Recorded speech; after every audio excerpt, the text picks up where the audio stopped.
warahmatullahi wabarakatuh. Semoga kita semua selalu sehat dan terlindungi dari virus corona yang sedang melanda Indonesia. Oke, sebelumnya perkenalkan, nama saya Joni Hendrawan, NIM saya 410608310060. Saya adalah mahasiswa Teknik Industri Universitas Mercu Buana Keranggan, dan saat ini saya akan membuat sebuah video untuk memenuhi tugas besar 1 mata kuliah Perencanaan dan Pengendalian Produksi yang diampu oleh Bapak Jafat Haikal. Oke, pada video kali ini saya akan membuat tentang tata cara untuk membuat sebuah perencanaan agregat dengan metode transportasi dengan biaya semurah mungkin. Oke, dan di sini saya akan mencoba untuk melakukan tutorial bagaimana cara untuk mengerjakan forum kelima. Yap, forum kelima merupakan persoalan yang akan saya pecahkan pada video kali ini. Oke, kita mulai. Di sebelah kanan kita melihat ada persoalan, yaitu buatlah perencanaan agregat dengan metode transportasi dengan biaya semurah mungkin dengan permintaan dalam 5 bulan, di mana permintaan dalam 5 bulan tersebut adalah 3 angka NIM saya. Dan di sebelah kiri terlihat bahwa NIM saya adalah 3 angkanya terakhir adalah 060. Dan di sini kita menambahkan 0 di akhir, jadi 600, 600, 600, 600, 600. Kemudian diketahui kapasitas perusahaan pada jam normal adalah 90 item. Kapasitas normal perusahaan 90 item merupakan RT. Kemudian overtime 30 item. Overtime kita di sini mengidentifikasikan sebagai OT. Kemudian subkontrak 1 atau 400 item. Di sini saya mengidentifikasikan sebagai SK1. Kemudian di sini sebenarnya terdapat sebuah satu unsur persoalan lagi, yaitu subkontrak 2 ya, sebelah kiri dengan 800 unit. Kemudian ada persediaan awal. Persediaan awal atau stok awal adalah 50 unit di perusahaan saya. Nah, kemudian ada biaya-biaya yang harus kita pecahkan di sini. Oke, yang pertama adalah biaya jam normal. Biaya jam normal masuk ke dalam kapasitas normal. Jadi 90 item dengan biaya 100 per unit.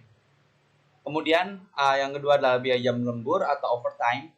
Ya, di sini kita memasukkan di overtime yaitu dengan biaya 125 rupiah per unit. Kemudian biaya subkontrak 1 biayanya 150 rupiah per unit, kemudian biaya subkontrak 2 adalah 160 rupiah per unit, dan interval yang kita ketahui di sini untuk persediaan awal adalah 20 rupiah per unit per periode. Jadi interval yang harus ada dalam persediaan awal adalah 20 rupiah per periode. Jadi jangka waktu setiap periode atau 1 bulan sekali itu memiliki interval 20 rupiah. Oke, kita sudah selesai membahas persoalannya. Kemudian saya akan mencoba untuk mengerjakannya. Yap, mari kita buka Excel. Oke, seperti ini. Jadi ada beberapa langkah-langkah yang harus kita lakukan dalam membuat perencanaan agregat. Yang pertama, kita harus membuat tabel perencanaan dari soal. Dari persoalan tadi, setelah diketahui seperti ini, kita harus membuat tabel perencanaan. Tabel perencanaan ini berfungsi untuk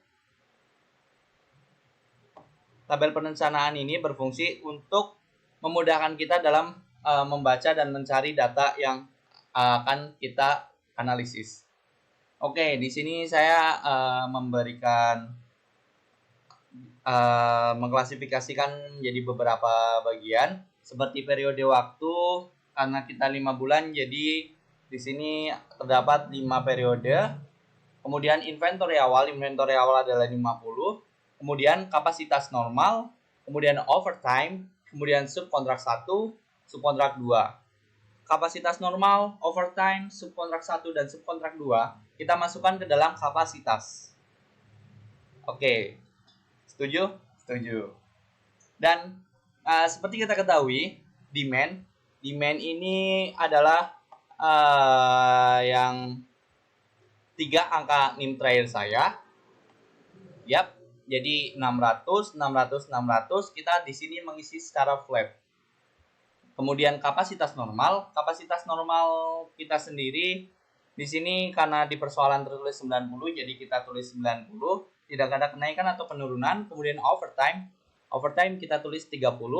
Kemudian subkontrak 1 masih sama selama 5 bulan tetap 400. Kemudian subkontrak 2 adalah 800. Oke. Jadi di sini kita akan menghitung jumlahnya. Jadi 600 dikali 1, 2, 3, 4, 5 adalah 30. Kemudian 90 dikali 5 adalah 450.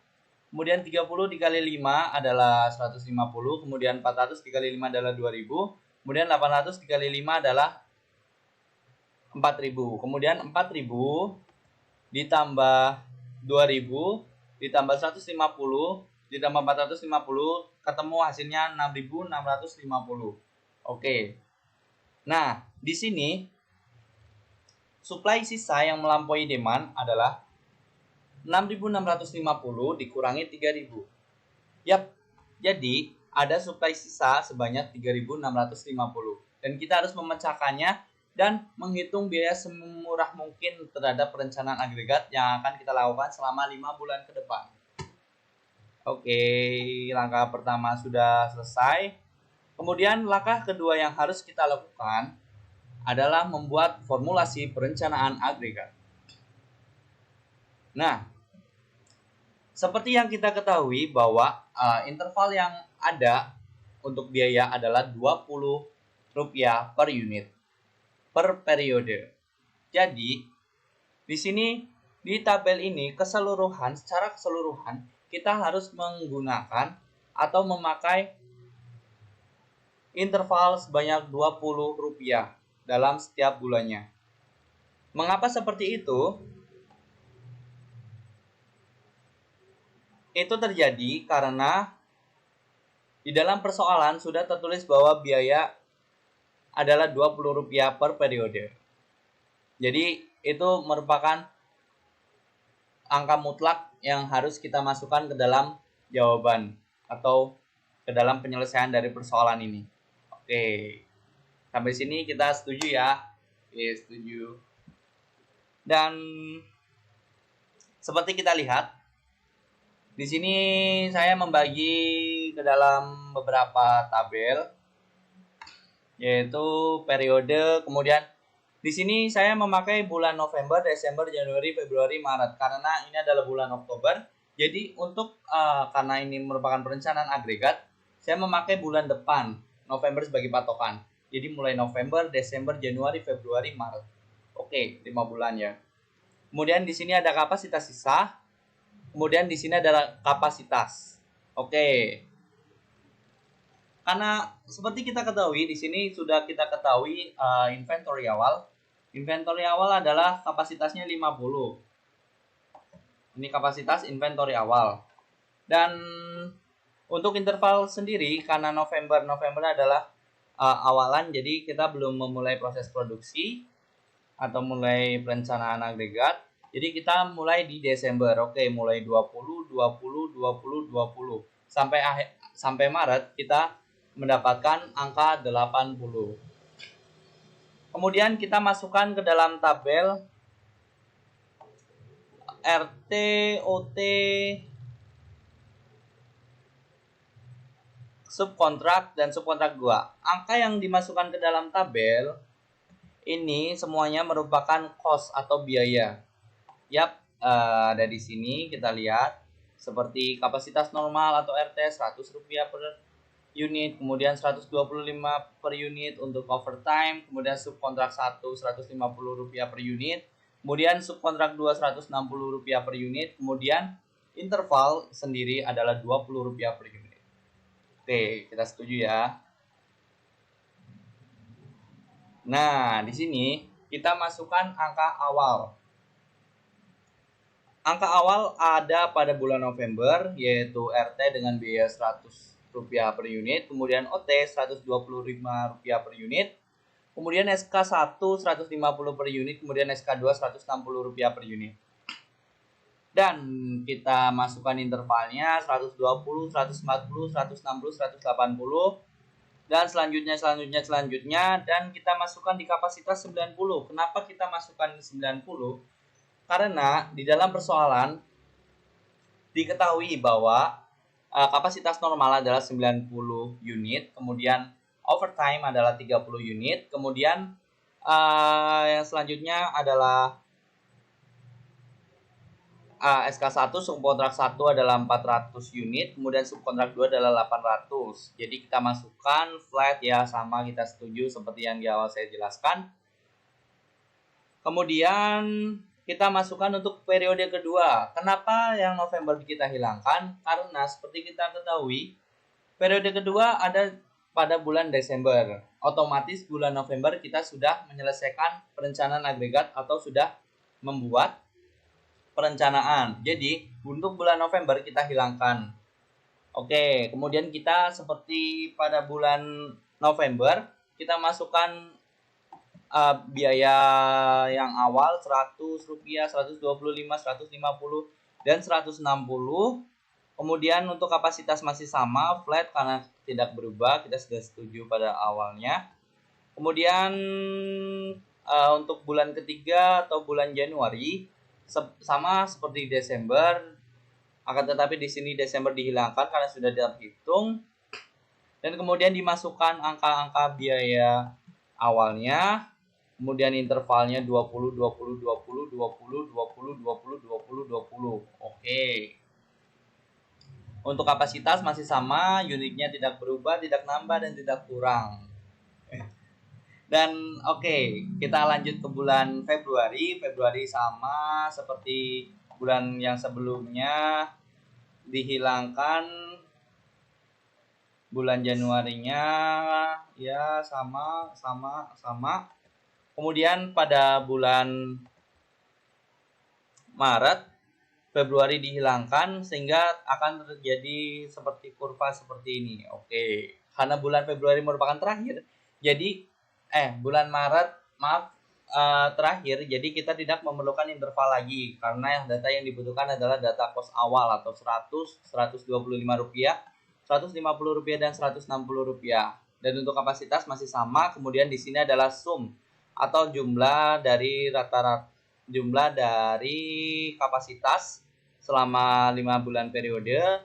Kemudian di sini adalah demand adalah persediaan 600, permintaan 600, 600, kemudian 3.650 adalah sisa supply. Jadi 6.650 dikurangi total demand, atau 6.000 dikurangi 3.000, jadi 3.650. Oke, langkah kedua sepertinya kita sudah selesai. Kemudian kita lanjut untuk ke langkah terakhir. Langkah terakhir bukan, ini langkah ketiga karena ada 4 langkah. Oke, langkah ketiga kita mulai. Maaf, saya geser terlebih dahulu videonya. Yap, seperti ini. Jadi kita masukkan inventory awalnya adalah 0, di sini 0, terus kemudian kita masukkan kapasitas 50. Kemudian setelah itu kita masukkan sama, sebenarnya ini tabelnya masih sama seperti tadi, cuma di sini akan kita hitung kapasitas sisa, kemudian pengolahan. Sebentar, saya hitung lagi pengolahannya. Yap, seperti ini. Mungkin Anda bertanya-tanya, apa itu yang ada di angka merah? Saya akan jelaskan sebentar lagi. Di sini kita memakai metode transportasi. Oke, kita mulai lagi bagaimana tata cara untuk penghitungan perencanaan agregat di metode kita yang ketiga. Metode kita yang ketiga adalah membuat dan menghitung solusi perencanaan agregat dengan metode transportasi. Oke, kita mulai. Seperti kita lihat pada tabel di bawah, ada tambahan berupa kapasitas sisa dan pengolahan. Kemudian di sini terdapat angka berwarna merah. Apa sih angka berwarna merah itu? Jadi angka berwarna merah itu adalah angka-angka yang mengurangi demand atau permintaan yang sudah memenuhi permintaan pelanggan, sehingga nantinya demand tersebut akan menjadi nol atau terpenuhi. Oke. Jadi kita mulai saja ya. Jadi seperti kita ketahui, kita memiliki demand 600 dan 600 itu kemudian kita jangan lupa bahwa kita ada inventory awal atau stok awal sebanyak 50 unit. Oke, 50 unit kemudian 600 dikurangi dengan 50 unit. 600 dikurangi 50 unit tersisa 550. Kemudian 550 kita kurangi lagi dengan 90. Jadi ada 460, kemudian 460 kita kurangi lagi dengan 30. Angka yang merah ini berasal dari kapasitas. Kapasitas di sini seperti standarisasi yang sudah kita ketahui pada persoalan. Oke, ini adalah kapasitas pada RT atau kapasitas normal dikurangi kapasitas normal, kemudian dikurangi overtime, kemudian sisa 430 kita kurangi dengan subkontrak 1 yang memiliki kapasitas 40, kemudian tersisa 30. Oke, karena di sini tersisa 30, sedangkan terdapat kapasitas 800 dari subkontraktor kedua, otomatis setelah demand habis atau kita sudah memenuhi permintaan pelanggan, kita mempunyai kapasitas sisa sebanyak 770. Oke. Nah, dari 770 tersebut, kita nantinya angka tersebut akan kita lakukan pengolahan. Ya, kita lakukan pengolahan. Jadi, pada bulan November, kita memiliki kapasitas sisa 770 unit. Oke, yuk. Kemudian yang berikutnya adalah bulan Desember. Pada bulan Desember, karena kita sudah tidak memiliki stok awal, jadi otomatis demand dikurangi dengan RT atau kapasitas normal 90, kemudian sisa 510, kemudian 510 dikurangi 30 terdapat 480, kemudian 480 dikurangi dengan kapasitas subkontraktor 1 400, jadi tinggal 80, kemudian 80 kita ambil dari kapasitas subkontraktor kedua. Nah, karena di sisi lain terdapat sisa dari kapasitas, jadi otomatis kita memiliki kapasitas sisa sebanyak 720 unit pada bulan Desember atau bulan kedua. Oke. Kemudian untuk bulan ketiga atau untuk Januari, Februari, Maret, penghitungannya sama seperti dengan pada bulan Desember, karena di sini tidak terdapat stok awal. Kemudian untuk kapasitas sendiri kita masih flat, tidak ada improvement, tidak ada perubahan. Otomatis kapasitas sisa pada bulan Januari adalah 720 dan pengolahan data yang akan kita lakukan adalah 720. Kemudian untuk bulan Februari sama seperti bulan Desember dan Januari, mensisakan 720 kapasitas sisa, kemudian 720 untuk pengolahan data. Kemudian pada bulan terakhir atau bulan Maret pun masih sama, yaitu dikurangi demand dikurangi dengan 90, 30, 400 dan terakhir masih sisa 80, kemudian kapasitasnya dikurangi 80, jadi kita masih mempunyai 720 kapasitas sisa. Oke, untuk memastikan bahwa kapasitas sisa sinkron dengan pengolahan data, maka kapasitas sisa tadi kita jumlahkan. 770 ditambah 720, 1490, 1490 ditambah 720, 2810, kemudian 2810 ditambah 720, 3650. Oke, sama. Kemudian sini kita jumlahkan juga. Yap, ternyata hasilnya sama. Oke. Setelah kita menghitung demand dan kapasitas sisa yang kita miliki, kemudian langkah yang terakhir atau langkah final yang harus kita lakukan adalah menghitung nilai cost. Ya, ini yang paling penting karena tujuan dari perencanaan agregat adalah untuk menghitung nilai cost yang paling rendah. Oke, jadi di sini kita menghitung nilai cost.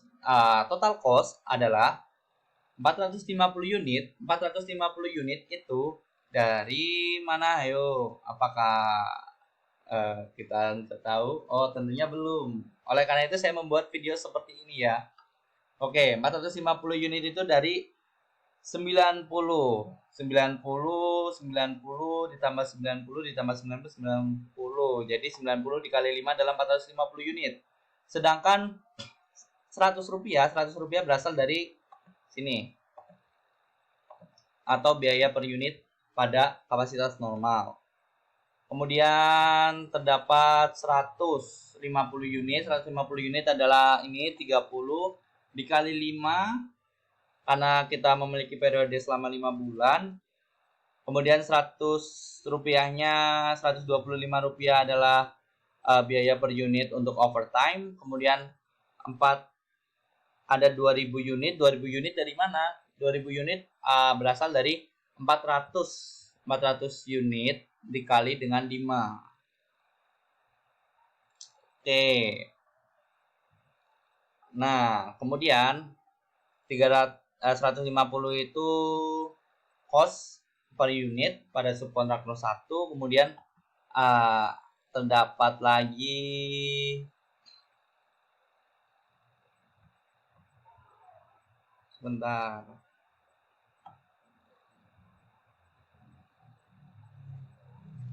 Nah, 350 unit. Dari mana 350 unit? 350 unit kita dapatkan dari pengurangan di subkontraktor kedua. 30 ditambah 80 ditambah 80.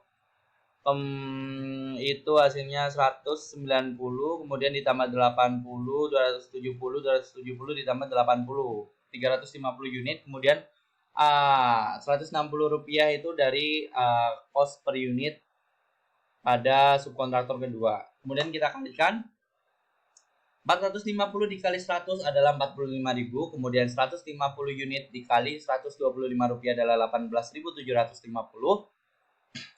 Kemudian 2000 unit dikali 150 rupiah adalah 300.000. Kemudian 350 unit dikalikan dengan 160 adalah 56.000. Nah, 45.000 ditambahkan dengan 18.750 ditambahkan dengan 300.000 dan ditambahkan dengan 56.000, hasilnya adalah 419.750.000 rupiah.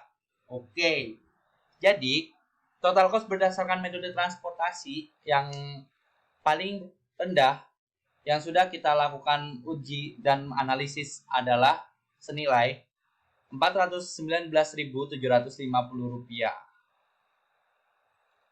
Ya,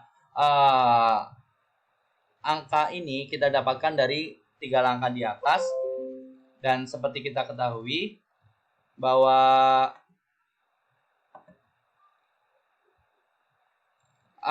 permintaan ini kita dapatkan jika